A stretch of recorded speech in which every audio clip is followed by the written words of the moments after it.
জ্বালাচ্ছে। তবে কি সাহেবেরা গিটার ফেলে খমক বাজাচ্ছে। ও মামুর সরস্বতী, ও মামুর সরস্বতী, তোর কি দুর্গতি। শুনেছি শুনেছি বাউল এখন খমক ছেড়ে গিটার জ্বালাচ্ছে।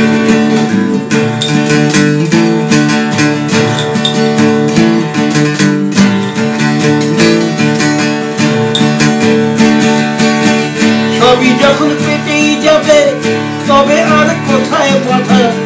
ঝালতে তো মিঠাই মেখে মুখে পুরে দেখোই দাদা।